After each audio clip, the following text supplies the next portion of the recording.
direct du plateau TV du Vitef où j'ai le plaisir d'accueillir deux invités. Le colonel Jean-Paul Mathias, tout d'abord, qui fait partie de l'état-major Champagne-Ardenne et du groupement de gendarmerie de la Marne, qui va nous parler notamment, vous êtes le chef de la division appui opérationnel et donc on va notamment évoquer avec vous le plan Champagne. Et puis à vos côtés, c'est peut-être plus surprenant pour certains de le voir ici, Patrick Boivin, qui est président de la coopérative d'Astrea Pierry, qui est aussi un acteur important du Champagne Dutz, et puis qui est, et c'est aussi le sens de cette présence, lieutenant-colonel de réserve dans la réserve citoyenne de la gendarmerie. Peut-être tout de suite, avec colonel Jean-Paul Mathias, peut-être en quelques mots, nous dire ce qu'est le plan Champagne. Alors, le plan Champagne, c'est une convention qui a été signée en janvier de l'année dernière, donc en 2012, sous l'égide du préfet de la région Champagne-Ardenne par les deux coprésidents du CIVC, à savoir donc le président du syndicat général des vignerons et le président de l'Union des maisons de Champagne. Pascal Ferrand et Dylan de Montgolfier à l'époque. Hein. Exactement. Et également donc par le commandant de région de gendarmerie de l'époque, Didier Bollot. Voilà. Cette convention, ce plan, a pour objectif essentiel de lutter contre toutes les atteintes aux biens dans la région Champagne et également, bien sûr, de contribuer à la lutte contre l'atteinte à l'image du Champagne. Voilà, pour le résumer en peu de mots. Et puis peut-être un petit volet également, faire face aux escroqueries qui pourraient éventuellement se faire jour. Vous avez aussi, finalement, l'ensemble des missions de la gendarmerie sont réunies au sein de ce plan Champagne. Voilà, nous avons voulu tout simplement mettre notre savoir-faire professionnel au service d'une activité économique importante dans la région, hein, le Champagne en l'espèce, même si ce n'est pas la seule, et apporter notre expertise qui va beaucoup plus loin que, je dirais, la lutte contre les cambriolages, en apportant des conseils également, des conseils avisés aux viticulteurs naturellement, aux maisons de champagne, bien sûr, mais également d'une manière beaucoup plus générale à l'ensemble de la population.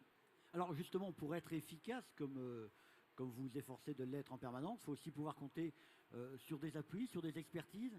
C'est ce qui explique aussi la présence et le rôle, je dirais, à vos côtés de Patrick Boivin. Patrick Boivin, très concrètement, comment ça se passe? Quelle est votre mission auprès de la gendarmerie? Alors tout simplement, je voudrais remercier le colonel Massias et la gendarmerie d'avoir prêté une oreille attentive à une réflexion qui a débuté la direction générale de la gendarmerie il y a quelques années, tout simplement autour d'une flûte de champagne. On se posait la question sur l'image de la Champagne et le risque que cette image, donnant une forme de richesse importante, pouvait attirer les convoitises. Donc, sous l'égide de plusieurs colonels et généraux maintenant, on a travaillé sur le plan Champagne en essayant d'identifier quels étaient les besoins des entreprises devant la, je dirais, résurgence de ces vols et aussi, je dirais, les risques qu'étaient dans chaque entreprise économique que pouvait amener un vol ou une dégradation. Donc c'est au fil des années que nous nous sommes rencontrés au cours de réunions, nous avons partagé nos inquiétudes et aussi l'expertise de la gendarmerie sur ces façons de pouvoir identifier ne serait-ce que quelques petites choses qui étaient rentrées dans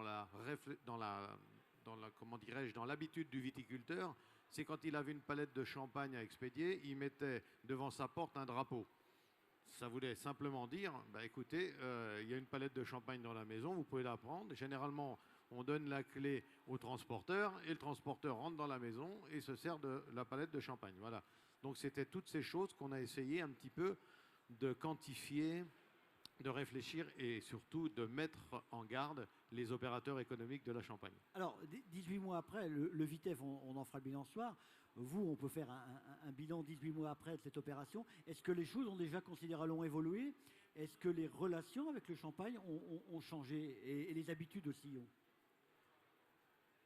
Je pense qu'il manque un acteur autour de cette table. Ce sont effectivement les représentants de la population de la Champagne, viticole notamment, qui pourraient mieux répondre à la question. Statistiquement, on remarque quand même, et là, c'est sur la foi des chiffres, que tout ce qui était atteinte aux biens, et notamment cambriolage dans les résidences principales, même s'il est encore très élevé, ce chiffre décroît. Donc ça, c'est un premier point. Deuxième point, c'est que finalement, nos interlocuteurs ont appris à nous connaître, et la présence de Patrick Boivin à mes côtés l'atteste. Les relations, je dirais, sont simples. C'est-à-dire que quand on a envie de se dire des choses, on se les dit. Et ceci vaut évidemment également dans le cadre, je dirais, de la lutte d'une manière générale contre tout ce qui est atteinte aux biens. Mais ça participe, si vous voulez, à notre volonté, pour nous autres gendarmes, qui sommes bien ancrés dans le territoire, de participer au fameux bien vivre ensemble. Voilà. Nous sommes, si vous voulez, un des acteurs naturels, je dirais, d'une certaine harmonie sociale. Et également, notre objectif consiste à faciliter, je dirais, l'activité économique. Voilà. Donc ça, c'est un premier point. Le deuxième point, oui, effectivement, on a vu, je dirais, une amélioration du dispositif général, parce que tout simplement, un certain nombre de nos interlocuteurs sont davantage enclins à nous solliciter pour faire des diagnostics sécurité. C'est-à-dire tout simplement, s'appuyant, je dirais, sur une certaine connaissance, expérience du gendarme, d'un certain nombre de gendarmes qui sont plus spécialement formés pour ça, eh bien, nous apportons des conseils aux entreprises, hein, voire parfois à des particuliers, pour leur dire, écoutez, là, manifestement, vous faites fausse route, votre activité risque de souffrir, parce que tout simplement, vous ne prenez pas suffisamment de précautions. C'est un vieux sujet, certes, mais qui n'est pas toujours pris en considération par nos concitoyens. Patrick Boivin, par rapport justement, vous avez senti une évolution dans la relation globale entre le viticulteur, entre les acteurs au sens large du terme du Champagne, et puis la gendarmerie que vous représentez aussi à votre manière? Alors effectivement, quand je lève les yeux, je vois en face de moi le syndicat général des vignerons. Et c'est vrai qu'on a, à travers ces organismes interprofessionnels, alerté les responsables pour justement que cette communication se fasse au niveau du viticulteur. Tout simplement pourquoi? Parce que moi je suis un citoyen champenois. Mon rôle effectivement a été, de par un maillage de plusieurs dizaines de responsables économiques champenois, de grandes maisons, de coopératives et de responsables professionnels, de mettre en garde justement tous les opérateurs économiques en disant, voilà, aujourd'hui on identifie des risques qui sont notoires, qu'on peut relever tous les jours dans la presse, et aussi on doit réfléchir à cette évolution de protection de marques, de protection des parcelles de vignes aussi, parce qu'il peut y avoir des attaques aux biens, et justement cette proximité avec je dirais, avec la gendarmerie. Hein. On a un lien, comme l'a dit le colonel Mathias, c'est qu'on a un dialogue qui est, je dirais, transparent.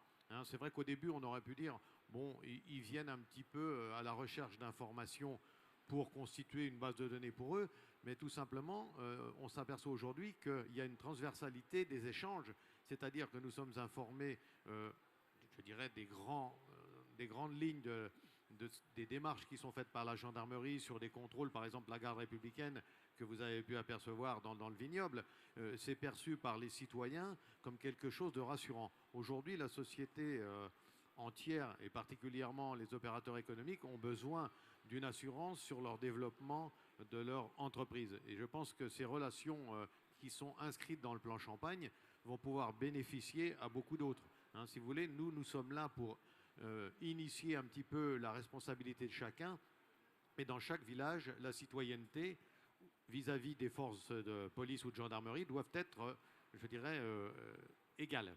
Alors, colonel Mathias, Patrick Boivin vient d'y faire allusion, il a parlé de la garde républicaine, vous avez eu un certain nombre de supports de terrain dans le cadre des vendanges qui est quand même l'un des temps forts de la ville de Champagne. Comment finalement ces vendanges se sont-elles passées? Quel bilan pouvez-vous en tirer?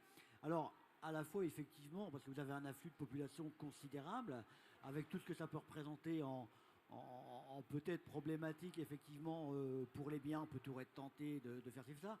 Problème peut-être d'accidentologie, il y a plein de choses qui rentrent en ligne de compte. Quel bilan vous faites de cette vendange 2013?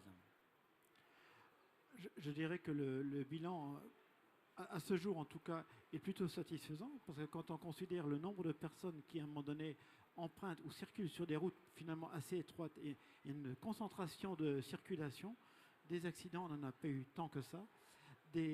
Tout ce qui est, si vous voulez, débordement lié, je dirais, peut-être à un caractère festif qu'on a pu connaître à une époque, eh bien, même de ce point de vue-là, on n'a pas été, je dirais, sollicité plus que d'habitude.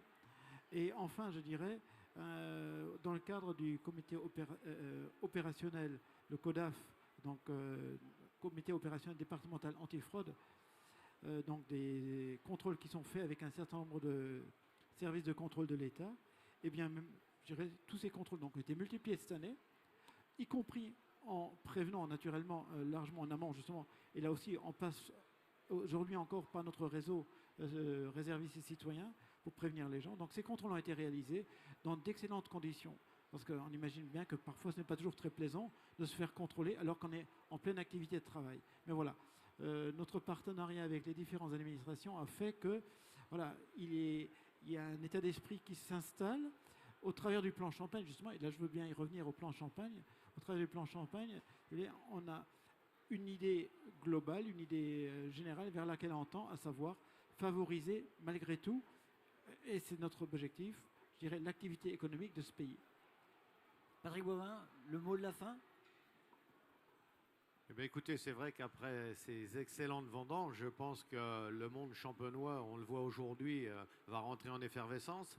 Et plus que jamais, on va essayer d'être ensemble vigilants sur toute la filière économique champenoise. Et les contrôles qui peuvent être faits, comme l'a dit le colonel, en cours de vendange sur des équipes de vendangeurs, même si ça peut paraître quelque chose de contraignant, je pense qu'il faut que chaque viticulteur soit conscient que la gendarmerie est une force qui doit protéger et qui protège l'économie de la région. Donc le mot de la fin, ça serait, comme tout grand millésime, je pense que la longueur du temps nous donnera encore beaucoup d'espoir pour améliorer la sécurité en Champagne. Merci, merci à vous deux d'être passés par ce plateau pour faire un petit point, je crois, loin d'être inutile. Merci à vous.